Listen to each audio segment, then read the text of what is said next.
And we're live! Hello, it's Tuesday, February 23rd, and this is the sixth installment of the Usenix's Lisa Conversations. I'm Lee Damon, Senior Computing Specialist at the University of Washington. And hello, I'm your co-host, Tom Limoncelli. I'm a Site Reliability Engineer at StackOverflow.com. Each month, Lisa Conversations brings you a speaker from a past Usenix conference to discuss their presentation and find out what's new. If you're watching live, we'd love to have your questions. There's a Q&A box in the upper, let's see if I can point to the correct corner here. I think it's over here somewhere. If you don't see the Q&A button, you'll probably see a 3x3 grid. Click on that, and you should see the Q&A button. We would absolutely love to have your questions. Before we start, I'd like to announce that recordings that Tom and I made with the co-chairs of Lisa 15 and Lisa 16 are now online. You can check out the YouTube playlist to find those. Also, there should be links in the doobly-doo and possibly even the I button up here. So in this episode, we'll be talking with Kris Buytaert of Intuit's, which I'm obviously not pronouncing right, but we'll get to that in a minute. Kris gave a talk at Lisa 11 titled DevOps, The Past and Future Are Here, It's Just Not Evenly Distributed Yet. Kris, welcome to the show. Hi, guys. So, Kris, how do you pronounce your company name? Inuit. There's no T between the N and the U. Ah, okay. Excellent. Kind of like the Eskimo Usually tribe. people actually having a problem with pronouncing my last name, but, well, company name for a change. How close was I? For an American, you were pretty close. Well, okay. So let's start with the opening questions. Are you ready, Tom? I am ready. Are you ready, Kris? I'm ready. Are we ready? So, Kris, tell us what you do at Inuit. Was I close? That was really close, yeah. Basically, we don't do roles, we don't do really titles, but probably when I talk to people, they usually compare my role to being CTO of a company. What we do there is we help organizations adopt open source technologies so they can enhance their business. And somewhere along the line, somewhere in 2009, we started a small conference together with Patrick called DevOps Days, and these days what we do people call DevOps. We do that with pretty much only open source tools, but we focus on both the tooling and the cultural parts. I'm basically one of the senior guys there, so I help a lot of our core customers doing what they need to do, getting software out there faster, better, stronger. And I've been doing that for pretty much the past 2 decades. Awesome. And tell us a little about your background. How did you get to where you are today? I started out somewhere in '96 doing HTML and Perl development for one of the up-and-coming back then small web agencies. Then I moved on to a larger software company doing more of the same, but also at the different languages. Did some C work, did some Java work, did some eventually started doing operations work because I was kind of the only guy doing operations, knowing how Linux machines work, knowing how Unix machines work. And then at probably around late 2000s, after about 4 to 5 years struggling with proprietary software, I decided that I had seen enough of that and that I only wanted to work with open source software from then on, which is pretty much what I've been doing since. We've got a great team now in Belgium, in the Netherlands, in the Czech Republic, and in Ukraine. We're doing a lot of funny open source stuff, and we love to be part of that community. Cool. So can you give us a really, really high level and very brief overview of what the talk you presented at Lisa in 2011 was about? 2011 was the year where DevOps had been around as a name for, like, I think it was in December, Lisa, then in Boston, so probably about a good 24 months, something like that. People were still new to it. People still had no clue what it was about. So in a way, nothing changed because people still have no clue what it is about. People still think completely wrong things about it. And my talk was about, if I recall correctly, Tom should correct me because he actually saw the recording yesterday, and I should have done that, but I didn't. I probably was talking about the 4 key components, about how we got there, about developers and operations people fighting with each other, about how to deploy software, and probably also about the 4 key components, about the culture change, about that we were really going to focus on automation, doing a lot of stuff, infrastructure as code. There's a good chance I was still naming tools at that point in time where people were like going, are you really going to use that stuff? You're crazy. And today they are asking, why are you not using those tools yet? That's probably the only change. And then we focused probably on monitoring and metrics, and also about sharing our experiences and sharing the source code. So pretty much the CAMS keyword, which is still around now. I think for the past 5 to 6 years, I've been basing pretty much every talk I did on those keywords, whether it was about security, whether it was about monitoring. The key concepts have not changed. Mm-hmm, mm-hmm. Yeah, and it was interesting when I watched this video. So 2011, DevOps was well known to it was well known to a small group of people, but it hadn't really hit mainstream yet, which is why it was such a great talk, because the majority of the people hadn't seen this. But it struck me that it was so down to earth and matter of fact. It was, system administration is stressful and can be painful, and people in the DevOps movement, we've figured some interesting things out. We've observed that through these certain practices, mostly focused on deploying software from source code to getting it into production. This is just a better way of doing things, and we'll drill down on these other things later. You had like the 4 principles and other things, and it was. So I guess what I'm saying is what I liked about it was so underhyped, and yet it was just a classic talk that was. Maybe it was old hat for you, but it was for the industry. This was really the cutting edge.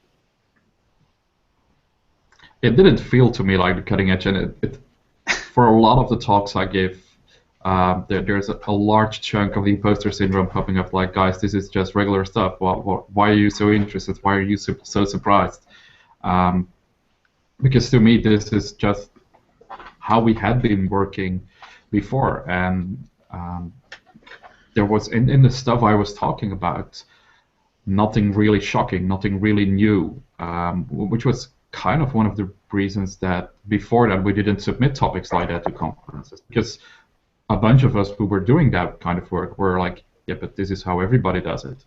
And even up till today, you realize, well, this is not how everybody does it. This is really moving forward the industry a lot, and a lot of people still need to be taught about how to do software deployment, how to work together as a team, how to do monitoring and metrics better, and how to actually talk to upstream suppliers on, hey guys, the software you've delivered, well, we cannot really deploy this. You need to improve on that. And it's still an ongoing relation. It's still an ongoing discussion, which 5 years ago, 6 years ago, didn't feel like a relevant topic at first to talk about at conferences, up till the point where we figured out, hey, this conference really is interesting. DevOps Days really started catching on, and there were a lot of people who were in the same problem space, who were trying to solve the problem and trying to figure out how to do stuff better. So this is my devil's advocate, Ducky, and it wants to know, I've been doing automated configuration management for 30 years. What differentiates DevOps from previous methodologies? So you've been doing this for 30 years? Wow, I feel old in this industry. If you've been doing automated stuff, infrastructure as code for the past 30 years, you probably wrote stuff like BCFG2 and LCFG and CF Engine. um, and you were inventing stuff that has been improved on since. If I look at when people talk to me and say, yeah, but we've doing this automation stuff for 15 years, for 10 years, what I usually see is a bunch of unversioned, a bunch of unthought about random shell scripts that live on a server somewhere, which nobody knows how to reuse, which nobody dares to touch, because it has been written by some guy in a dark back room, and it works, and if he leaves, there's a huge issue. What has changed in the meanwhile is that we have now a number of frameworks that allow us to reuse code and really think about it as software. We're actually modeling our infrastructure now. We're looking at it from not a procedural like do this first, then do that, then restart this, but really define the state, how a platform should look. There's a lot of change in how people look at infrastructure these days. We've built in stuff like orchestration, we've built in relationships, we've built in stuff that when you set up your monitoring platform, you don't really need to configure it because it has been done in sync with your deployment. And we're moving the field forward. If I look at how we deployed machines 10 years ago, we were looking at kickstarting something with Phi or using System Imager and cloning images. Over those 2-3 decades, we learned the pitfalls of full system images, of golden images, and we figured out that we really need to keep config in sync and prevent config drift using different tools. So 20 years ago, we were thinking about those things. How do we reproduce an infrastructure? Infrastructure.org, I don't know, when was that? It was like 97, 96 when Steve posted that the first time. So the ideas were there, but the tooling was lacking. And then virtualization came along, and private clouds came along, public clouds came along, and since then we stopped managing 5 machines, but now we're managing 500 or maybe 5,000. So the scale has also changed, and with different scale, we required new tooling, and that's pretty much what has changed over the past 20, 30 years, at least to me. So you use the word orchestration. Could you go into detail about what differentiates orchestration from everything else we've been talking about? Orchestration is a difficult topic because orchestration for some people is a tool that is in sync with your application deployment, where you say, hey, I need to first set up the database, then I need to configure the application, then I need to restart the load balancers and do all that stuff. And there's a different kind of tooling for that. So if you do infrastructure as code, if you do configuration management, people talk about Puppet, they talk about Chef, they talk about CF Engine. And for the orchestration part, they talk about Collective, or they talk about Ansible, and then people start discussing, well, these are the same tools, they do exactly the same. There's another school of thought which says, well, if you need orchestration, your software architecture is wrong, because you need resilience. If your database isn't there, your application should just start and wait till the database is there. If the database needs to be started in a different order, you need to be able to prepare for that, and your application should take care of that. So they say, well, you don't really need orchestration. There's truth on both sides, I think. If you really can build an infrastructure.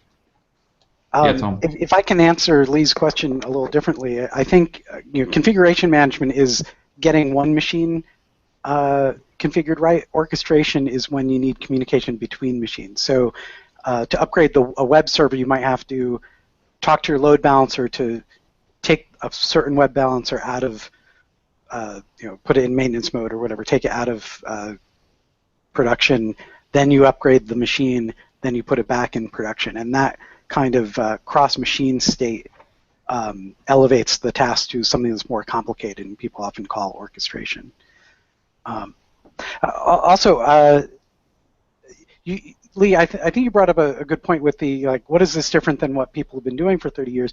I think the brilliance of I think what the DevOps movement did in 2009, 2010, or 10 and 11 was take all all the various best practices that people talk about and put them and packaged them under one umbrella. And the reason that hadn't been done before is it was hard to talk about these best practices because there were so many of them, and IT was so diverse, from help desk to software deployment to just keeping your desktops patched and configured and stuff. And it was so diffuse. It was the message was diluted. But what the DevOps people did, either by intentionally or because that's where they were, they said, well, there's this one specific case which is pushing source code from the long path from development to testing to pushing it to a website. And you really just talked about that as your base case, and all the good practices came under, flowed from that. And since then, we've been able to talk about DevOps in more general cases, in non-web environments. But I think giving it a one particular case that was very tangible and very real, and also a very pressing problem in our industry, gave it clarity that helped what's the word I'm looking for? Helped catalyze the movement. So Kris, you mentioned the 4 elements, I think you call it. I don't even remember what you called it. That was like 10 minutes ago. I forget these things. Would you care to elaborate on that comment? Well, if you don't mind, I want to actually go back to the previous question, because there's maybe one important thing that we didn't touch. Okay. If I look at how I was running and sharing, and as an open source contributor working as a system administrator, there was not that much I was sharing 15 years ago. With the growth of infrastructure as code, as a system administrator, I started sharing a lot of those patterns. I started sharing Puppet modules on how to deploy stuff. I started sharing profiles and all kind of things which people could reuse. And I think that's also a huge difference from 30 years ago, where everybody had his own shell scripts that worked for him. Where now we have, as Tom just said, as an industry, we talk about a bunch of things that move us forward. And then another question, Tom, didn't you just describe choreography rather than orchestration? I will admit I don't know the difference. I've not heard the that was the joke, actually. Either, so please elaborate. Well, that was actually the joke. To me, there is no difference. To you, there is no difference. Hey! There's a bunch of people who want to differentiate between orchestration and choreography, and say if you do it between different machines and you need to orchestrate different machines, then it's choreography rather than orchestration, where you just say it's the ordering even within one machine. But I think so it's a that distinction without a difference. Yeah, but you'll get a bunch of people discussing and arguing that it's even more. So those are the current topics which we see at Configuration Management Camp, which is one of the events I manage. So yeah. Mm-hmm. So I'm going to put my previous question on hold and raise a different question then, because of this joke you've just said. What is the definition of DevOps now? The definition of DevOps is whatever I like it to be today. No, I think it was tricking system administrators into writing code. No, wait, that's the wrong one. We still don't have a definition. At the very first DevOps days, we decided on not putting up a manifesto. We decided that again in Hamburg a year later. And when people ask about a definition, my best definition is that it's a cultural movement to discuss software delivery and best practices large-scale infrastructure with our peers. So it is a cultural and professional movement, like Adam Jacob once said at a conference. And that's, to me, the best definition. Then if I want to describe what it really is about, I usually trick people into showing them a snippet from Wikipedia, which I'll let them read. And I think I did that at yeah, you had a wall of text in your talk. Yeah, and I use that wall a lot. And basically that's the Wikipedia entry from Deming's books, basically the summary. And when people read it, they're like, yeah, we want to do this, we want to do this. But But then we still haven't defined what DevOps is about. Actually, for about 5 years, nobody ever could respond to me where that snippet of text came from. Up to like, I think last November, somebody knew. I was like, whoa, stuff is changing. But to me, the definition of DevOps is exactly talking about those 4 keywords, the CAMs or the CALMs or the CLAMS keyword, if you add the lean movement. Talking about those 4 keywords, it's about the culture of an organization. It's about automation, but we talk about automating everything. We talk about build automation, test automation, infrastructure as code. We talk about automating everything which moves in infrastructure in an application pipeline. And then we talk about monitoring and metrics. Quoting Etsy, we talk about the church of graphs. We talk about new ways how to do alerting, new ways how to do monitoring. Somewhere along the line, we kind of started a sub-movement within the DevOps movement, which was the monitoring sucks movement, which we then rebranded the DevOps Days Rome to the monitoring love movement. And the 3 components there add to that the S from sharing, where we realized that upfront, pretty much everybody who was at DevOps Days again the very first time was into some kind of open source. A lot of the tools that were being written were shared by the community. It really was about people sharing their experiences, and the open space concept we put in at the conference was really about people sharing their pains, their experiences, and talking to each other and learning from each other, rather than listening to somebody upstage who might have said something interesting. But really, it was about having that shared discussion all together. That really summarized to me what DevOps is. Mm-hmm. Yes, Tom. You mentioned Deming, and we should say his full name,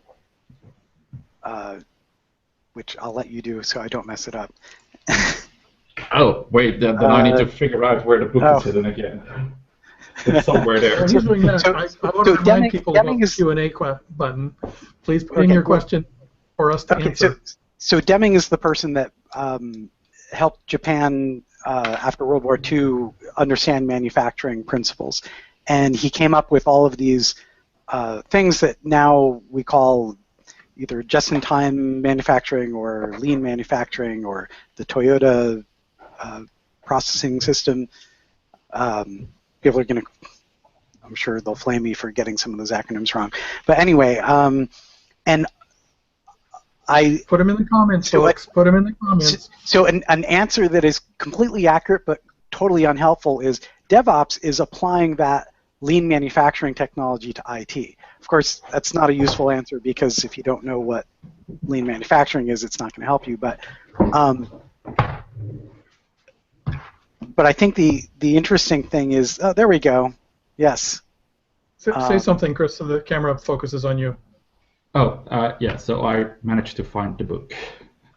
Yes, W. Edwards Deming. Yeah. Somewhere hidden in my... And you'll notice the avatar, basically that picture, John Willis, Butcher Philippe, actually had it as a Twitter avatar for a while. I always wondered where that came from, and you know, I'd seen that picture and I never connected the two. Yeah. So CAMs, culture, automation, monitoring, and sharing. It's interesting because culture is, you know, what we used to call soft skills, but it's more than that. It's soft skills. It's getting your whole organization to care about, you know, soft skills and process. And I oh, sorry, you look like you're about to say something. I should mute. No? No? Oh, okay, sorry. Was that me? I wasn't about to say something, no. We'll edit that out in post. No, go ahead, go ahead. I wasn't about to say something. Off on a tangent. Oh, okay. Anyway, maybe I'm... You were saying culture is soft skills and all those things. Yeah, and I think that's an important point, and it's something we talked about on the last episode, that, you know, everyone has two jobs. So you have your technical job, and then you have your, you know, being part of an organization job, and caring about methodology and and communication and working together. That's all I want to say. Makes sense to me. Okay. So, so I actually I also watched your video yesterday and earlier this week as well. And you mentioned, of course, a bunch of tools in 2011. FPM, Vagrant, and of course, I only wrote down those two names and have forgotten all the others. Are those still tools you're using, or have you got some new tools that you prefer to use now? Absolutely. I'm still using those two. I think there was a talk I gave a couple of times which was titled 7 Tools for Your DevOps Stack. FPM to do packaging was in there. We still use it a lot in a lot of pipelines where we have source code, where we have stuff from the internet we want to package into repositories. It's still one of the tools that's on my daily users list. And Vagrant also is still quite heavily used there. The backend we use is different now. Mostly use LXC rather than VirtualBox. But Vagrant, as it is, to spin up test environments, to do local development, and to have a couple of VMs which I can use at a really fast speed, it's absolutely still in my tool chain. Is there new tooling in my tool set? Probably, because every couple of months there is a new tool popping up which is interesting. Tools that weren't around 5 years ago might be around now. I'm thinking about stuff like Console from HashiCorp. I'm thinking about a lot of the ecosystem that has changed around Puppet, around Chef. I don't think back then, I don't think Ansible even existed yet. Could be that it was in its early days. But there's been a lot of tools that have popped up. If you look at our monitoring tool set, yes, the core infrastructure is still there, but we use different front ends. We might have been storing, and I'm not really great on years, so I'm not really sure at what time we started using Graphite, but it probably was around 2010, 2011, if that already existed then, pretty early on. But then we had just the Graphite dashboard, and now we use this backend with stuff like Grafana on top of it. If I was talking about FPM, probably I was also already using Jordan's early attempts of Logstash. We're still using that, only it has advanced a lot since those early days. I think there's a lot of open source tooling that popped up since we did DevOps Days Ghent, which have improved the way developers and operations people work together. A lot of those tools we use together. A lot of those tools we have the same needs, because we do log analytics on both application and infrastructure level with the same tool. We now do metric collection, and we share those metrics both on operating system level, on middleware level, and in the application. It's the same tool. So if it's down, it hurts for everybody. And that really started bringing operation system people and developers closer together, because now we were actually working on the same tools. You did mention Logstash, and I looked at that 4 months ago, and I wound up going with Splunk just because too many moving parts in Logstash where Splunk had everything combined in one. But if you don't have money for a Splunk license, Logstash or Graylog are certainly worthy things to be looking at right now. Yeah, we use Logstash. Logstash? Is that a new tool that hasn't been announced yet? It's new. That'll be the Logsplash. Logstash. And yeah, it's a lot of work, but boy, it's impressive at how the volumes of data it's able to deal with. Yeah, and the amount of information you can get, just what's going on in my world. It's a great thing to know about. So there was a question asked at the very end of the during the Q&A session after your talk, and Tom actually wrote out a nice summary. So I'm just going to read his summary, and I'll let you answer it back. How do you do this in a non-web environment was the question, and he says, I agree that DevOps principles apply to all environments. However, if there's no repetition, it is difficult. Some IT teams see each task they do as totally unrelated to past, i.e. no repetition. Let's talk about fixing that, and I think that's a great place to start. Let's talk about how we can fix that attitude. So To me, repetition is always there. There's always somebody who gives you something you need to install. You need to do that locally to figure out how it works. Even if you don't have a development or testing or production platform, you don't want to have a single snowflake. You want to be able to reinstall what you did before. So the moment you start installing a piece of software, whether it comes from your local developer sitting on the other side of the office or from some supplier who has sent you that, you want to automate that. You want to make sure that you don't need to do that over and over again. Because after 2 weeks, your boss come in and say, hey, you know what? This thing is really good, but it's getting slow. I want you to scale it out. Can you set up a second box? And then there's two options. Either you need to go through the whole process again manually, or you say, hey, I automated this. I can give you another instance in a couple of minutes. There's also the point where at one point in time you need to upgrade it, and you don't want to test the upgrade on a live system. So then you want to spin up a second box and do that automated and start the upgrade process from there. And all those cases will gain you time eventually. We didn't even cover the disaster recovery part, where there's always the kind of customer who says, hey, I don't want you to automate this because it's going to be too expensive, and by the way, I don't have time and money for backups. But they'll go bankrupt if they turn off the wrong server in their data center, or they forget to renew the subscription for that VM they were renting at Amazon, which is stuff which actually happens. The panic call of a Saturday morning from a customer says, hey, we cannot access our website anymore because, well, we kind of forgot to renew our hosting. Can you rebuild it? When you have automated stuff like that, they'll be really happy that you can build it up again in half an hour and restore their data from the latest backup. And it's not the full backup that counts then. It's really getting them up and running quicker than their data set restore takes.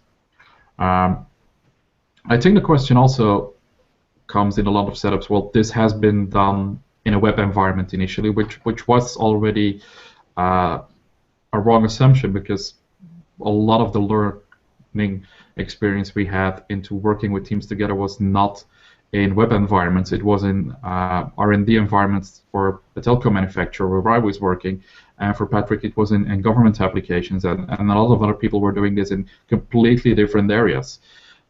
So yeah, it looked like DevOps was started in the typical web environment because it was much easier to get started there, but a lot of the hard work was done in completely different non-web related environments. Mm-hmm, mm-hmm. Yeah. Also, let me play devil's advocate for a second, because someone approached me. No, I don't need the duck. I'm a devil without the duck. Actually, I'll give you an example that someone approached me about a month ago, and I won't tell you what my answer is, and I want to hear your answer first. They said, all this DevOps stuff is great, but this is what's on my plate today. There's a SAN server, or a SAN device needs a firmware upgrade. Someone has a printer that needs to be fixed. He was really from more of a desktop environment. The new version of Microsoft Office needed to be patched, or there was a new patch that needed to be deployed. And it was, and he said, find the repetition in that. Patches always need to be deployed. Right. Well, I want to. You want Chris's response, not mine. I want Chris's response. I think I stopped listening at Microsoft. Okay. Sure. Well, so does that mean that this doesn't apply to like a Windows desktop environment? I think it does apply to pretty much any environment, although honestly I don't care about Windows desktop environments for like 20 years. I've never seen them. I wouldn't even, the fun thing about being a consultant is that you can actually say I only do Linux and open source, and whatever the other stuff is, I can point you to people who can help you with this, but I'm not the guy to talk to. So I want to point out that I'm mostly a Unix and Linux guy. I've recently added a a 50% position at a department that has Windows. And my talking about Puppet and automating install of the Linux boxes has got my boss so excited that he wants to start using Puppet on the Windows boxes to install software and keep them patched. So yes, it does translate, and it being an advocate for this actually helps everyone who's a sysadmin. We're here to help the world get better. Right, and so I'll tell you what my answer was. I said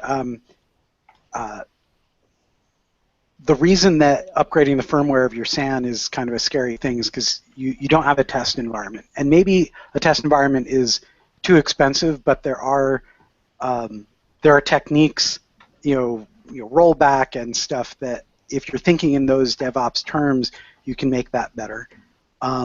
The patching, software, even if you don't get the source code, if you're getting binaries from a proprietary vendor, you can have a test environment. You can, spin up. I don't know if Vagrant supports Windows. Actually, yes, I do know it does. You could, I put it in terms of dress rehearsal. You can do a dress rehearsal of upgrading your, I don't know, Exchange or IIS server, in a virtual machine. But also, I think from one of my favorite things in DevOps, which is really doesn't get enough airtime, is the whole concept of Kanban applies at the level of managing all of this stuff. So you might have all those things on your plate, but you only have time for 2 of them this week. Well, Kanban can help you track that, I think, a lot better than the traditional ticket system that we used to advocate for in the 90s. And Kanban is directly from the lean manufacturing movement. So I see a lot of... Go ahead, Kris.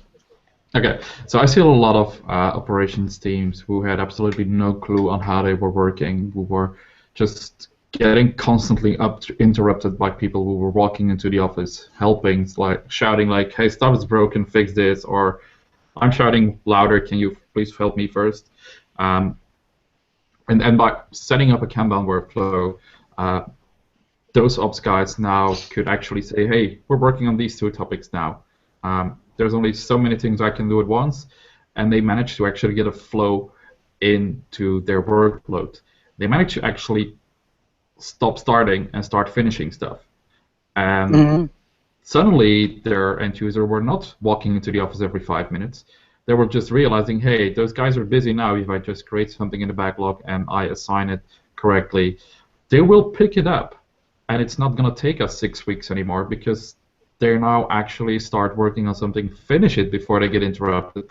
And their throughput became much better. So it is with these kind of techniques that we started advocating that people started enjoying work more. Yeah. And building on that, I was consulting at a university last year, and I had seen an amazing transformation. They had, their IT group had started using a Kanban board and sharing it with all the other departments. So these departments who always said, "Oh, this darn IT team, they never get anything done," was now looking on the Kanban board and saying, "Oh my God, these people are so overloaded. Now wonder my stuff isn't getting done," because they could see where it was on the Kanban board, and they'd see, "Oh yeah, they're working on stuff that is more high priority than me, and now if I'm going to get my stuff done, I have to go to the administration and advocate for them to get more resources, or we can have an adult conversation about priorities instead of just whining about, oh, my stuff never gets done."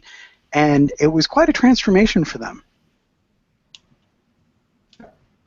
Kanban is about making it visible, about detecting the bottlenecks. It's about showing people what you're doing and showing where the defects are. And when you can do that, it suddenly becomes a completely different discussion indeed. Mm-hmm. So I think this is a good time to turn to, like, so the talk you did was in 2011. It's been 5 years. What has happened since then that has surprised you the most, and Well, I'll start there. What has surprised me the most is the even bigger. Well, if I look at before, open source movement was initially about open source, it was about freedom, and then the commercial vendors started kicking in. They started doing stuff like open core, and they started putting open source on every single thing they did without actually doing open source. And I had seen that before, but with the DevOps movement, it was even bigger. There were a lot of proprietary vendors who had absolutely no clue what they were talking about, who just said, they put a stamp on it, they say, now we're doing DevOps.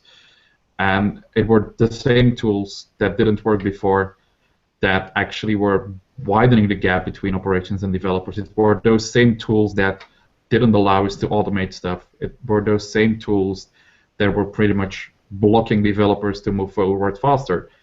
But they were not putting a DevOps tag on it.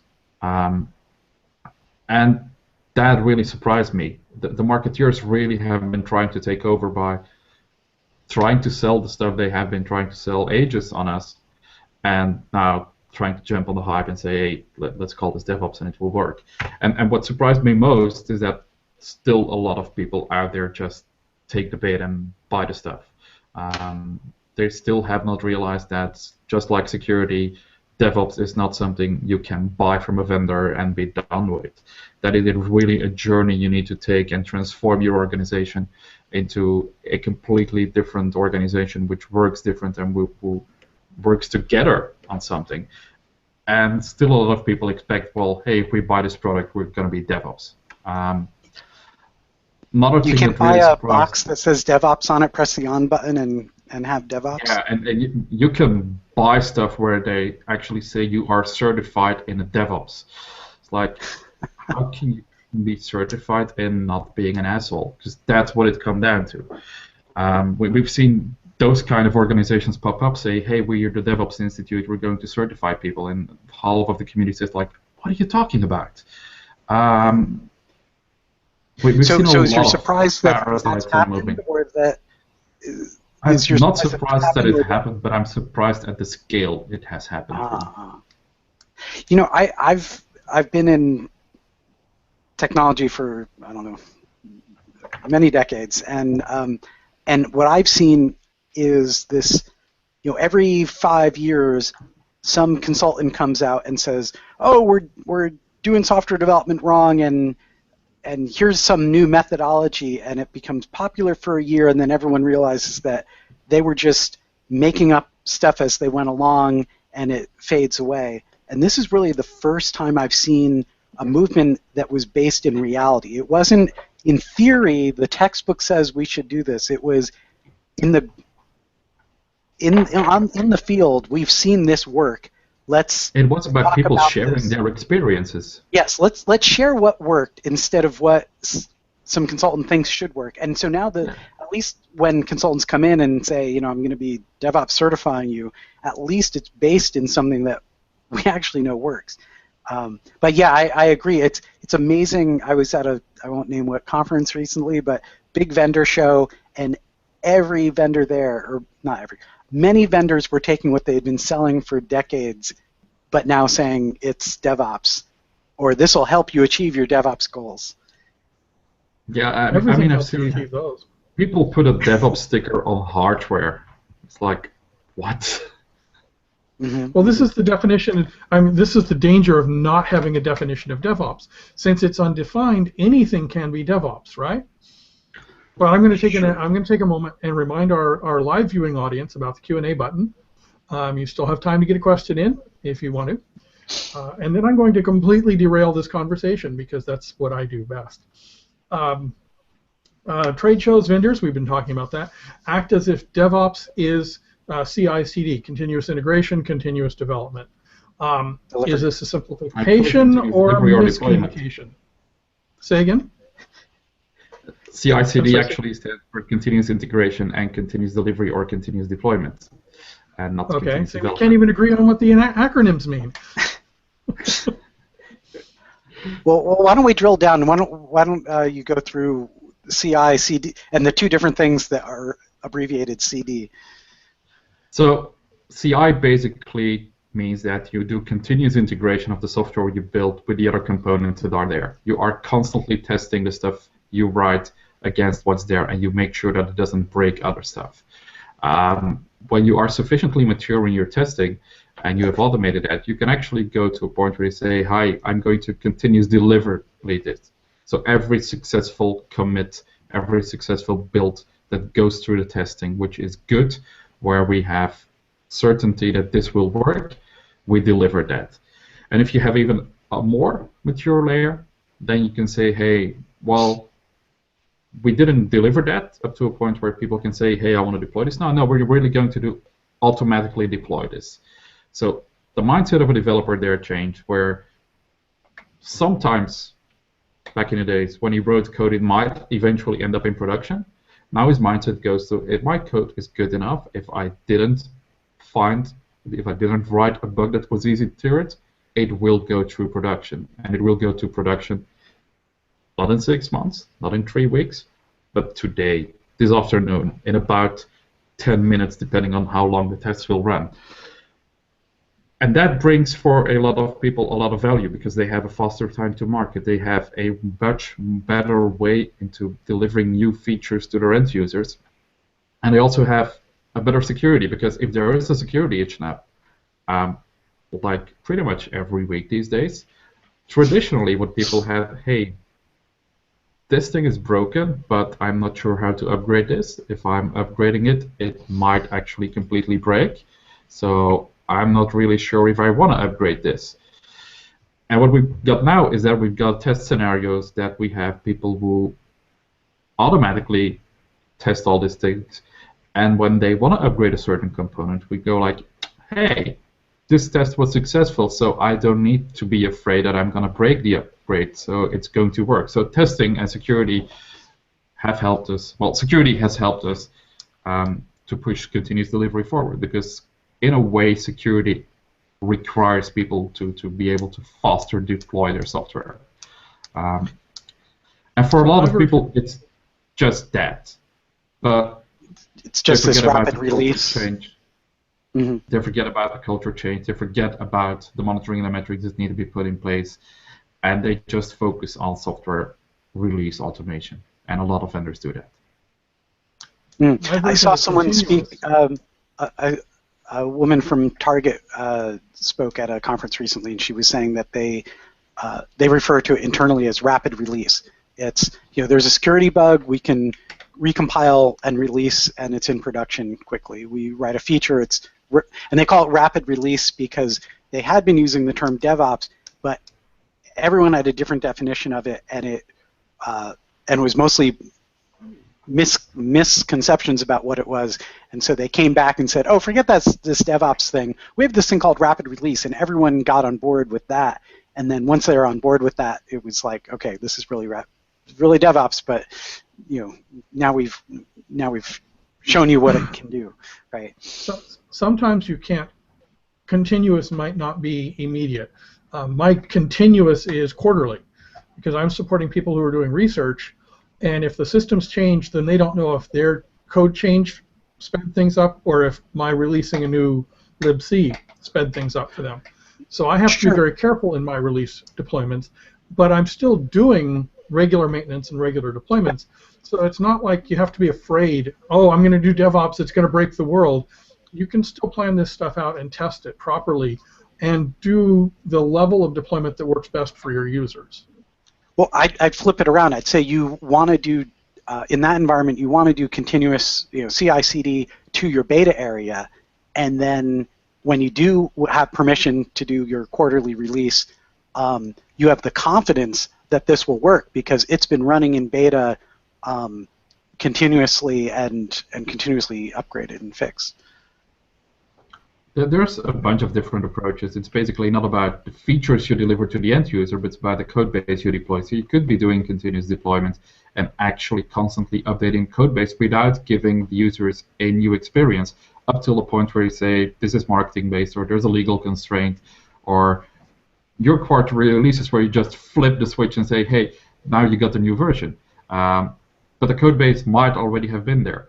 There's a lot of different approaches, but what you really don't want to do is build up tension and do one big change every quarter, which kind of breaks down the idea of continuous, where what you really want to do is small increments, where you know that the last change you did is that small change, which did break it, rather than something somebody wrote 6 months ago, which now you bring to production, and the guy who actually wrote it has already left the building. It happens so many times that code that needs to be fixed on a 6 month release cycle or a quarterly release cycle is code that has been written by people who have left the organization, which you have absolutely no means of fixing anymore. And that's kind of what you want to prevent by releasing really frequently with really small changes. And it also brings you the idea that you have stability, that you know how to do this because you've done it a lot of times. It's not something you do only once a year or twice a year. You do this thing every single day. So it's not some exception. It's just a regular rule. And that builds more confidence. It gives people the power to say, hey, if you only want to see features every 6 months, fine, we'll just flip them then. But our system, our platform, we keep it under control. Yeah, I know. Well, long before DevOps was a term, I remember in 2001 being at a company doing quarterly releases, but internally we were doing continuous integration and delivery into our beta environment, and then someone realized that if we just plan our development a little bit better, we could do.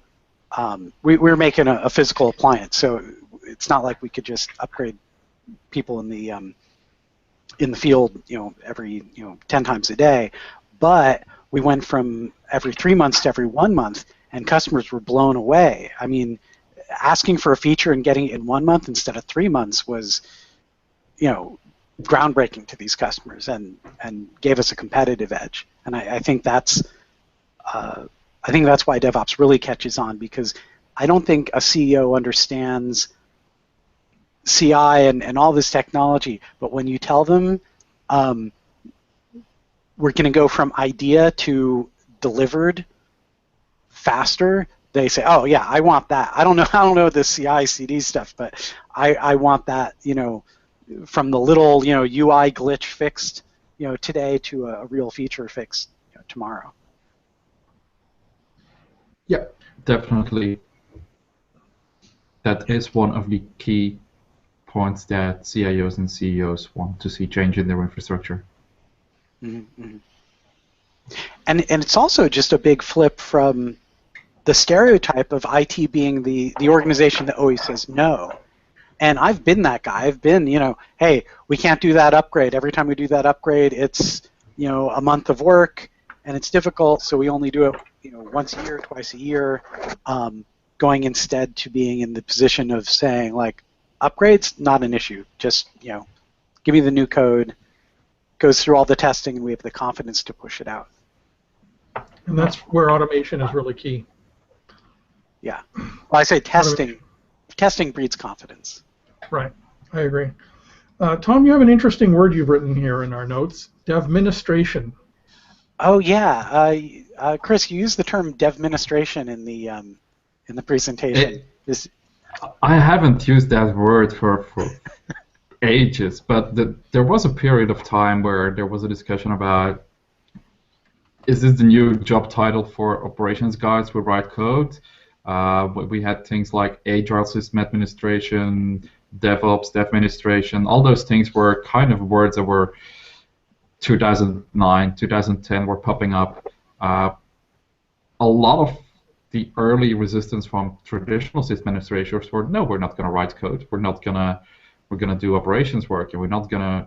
And then people were joking, so we're going to be devministrations rather than administrations. And luckily, that thing did not kick on, but it was a word that was a thing.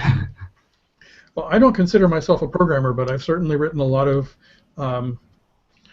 system administration-related shell scripts that wound up being devministration in many ways. Last reminder for the Q&A, we're just about wrapping up, so if anybody has any questions they want to ask, this is your last call. Tom, I'm going to hand it back to you for the last question before we go into the closing three. Sure. I guess. Well, wait. Let me pick a good one. No, you have no time. I didn't know you were going to ask for one more. Well, I guess I'd ask if you have any advice for the solo system administrator, the organization, the actual DevOps, the guy that does both development and operations. right? Or doesn't have time to do development at all because they're always because they're the only person. The advice for the solo system administrator. I fear that's going to be a really lonely job. I haven't met that many of them recently because I was mostly working in larger environments. But I think that if I was meet one of those guys, I would say, hey, you need to think about automating yourself out of your job so that you can go on a holiday. Because that's probably his biggest pain. If he's the only guy in the office who knows how to do that stuff, he's going to be on call 24/7, and he probably won't have sleep. And when he asks to go on a holiday, his boss will say, nope, because stuff will fail. So for him, it's going to be about automating everything and making sure that he can go on a holiday and making sure that his monitoring system is in place so that he knows what's going on when he is awake and when he is asleep. Automating will make his platform more stable, and automating will probably give him more sleep. So I guess that's my advice for the solo system administrator. As a solo system administrator, I heartily concur with all of that. That is the only reason I can do things like attending LISA conferences and taking trains across country to do so, because I know my automation is going to keep the machines running while I'm gone. Yep. Cool. So, well, I think it's time. Go ahead, Tom. Okay, yeah, let's wrap it up. All right, so we always close with the same three questions. This is rapid fire, quick response. Don't stop and think about this. Question number one, what was your first computer? I think, if I recall correctly, my first computer was a Philips, kind of an AT system with a, I don't even remember what kind of CPU it was, but it was a computer my dad bought from, I don't know, I was 11, something like that. So it's a really long time ago, and I started writing initially BASIC, then Pascal, and then assembler on that thing. Awesome. So question number two, have you ever had to press the big red switch that is the emergency power off button in a server room or data center? Nope, not that I recall. Question number three, who is your favorite computer scientist or author? I think if I look at computer scientists, I probably must say Moshe Bar. Back when he was doing single system image computing, when he was doing OpenMosix, I learned a lot from him. He was one of the guys who pushed me into doing my first open source contributions while writing the how-to for OpenMosix, while starting to actually contribute code and fixing stuff in there.